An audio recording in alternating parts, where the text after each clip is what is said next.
Hi, it's Friday and time to look back at what happened this week in Queen's Park.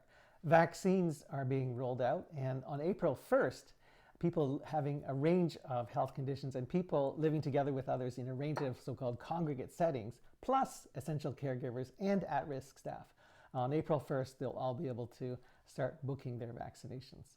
Four things this week. First of all, CBC reporter Mike Crawley broke wide open this story about a ministerial zoning order used to help a developer build on provincially significant wetlands in Pickering. It turns out it's a fight between Pickering and Ajax, and it involves online retailer Amazon. Laurentian University was in question period. There are some funding problems at Laurentian University, but it's the tip of an iceberg of a worsening problem about how we fund colleges and universities. Thirdly, Doug Ford made a bad mistake on accusing an Indigenous opposition MPP of jumping the vaccine queue when he was actually fighting vaccine hesitancy. Et dernièrement, le drapeau franco-ontarien sera hissé en permanence dans la Chambre législative. If you're interested, stay with me. If not, look for next week's post.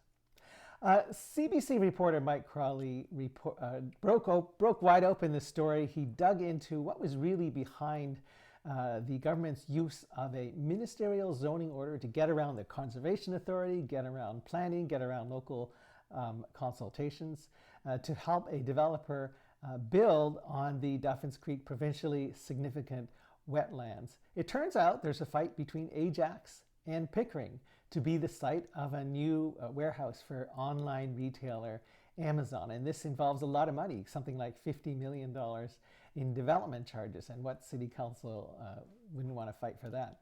Late this week, Amazon said that they would not be occupying any building on a provincially significant wetland. And so they've done something which the provincial government wasn't willing to do.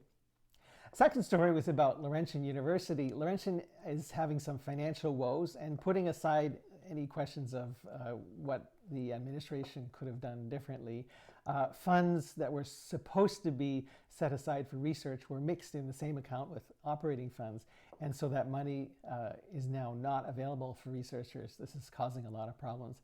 But there's a much bigger problem, which is that here in Ontario, we are relying a lot more on student fees from, especially from international students, to fund our colleges and universities.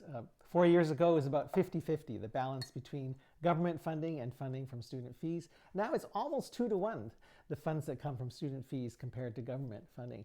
It's a very risky thing because the competition for international students is very intense around the world. So you could win next year, you could lose. It could go up and down. It's almost like a business where you're fighting around the world for international students. And we know that because of the pandemic, a lot of international students could just stop coming because of some crisis. So it's a very risky way of funding colleges and universities, and we need to have a look at how we really do that from here on.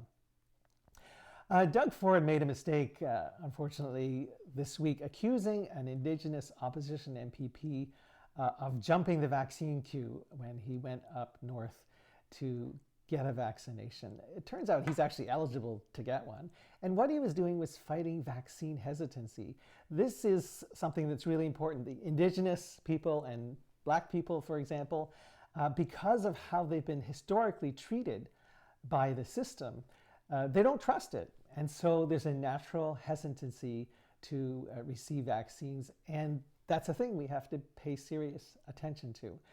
To his credit, Doug Ford did phone this afternoon, phoned MPP Saul Mamakwa to apologize, which he should have done.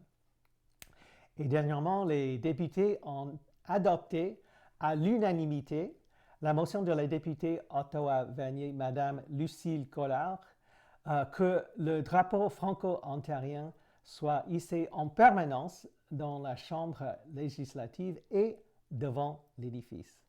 Thanks for joining this week, and I hope you'll join me next week as we talk about what happened at Queen's Park.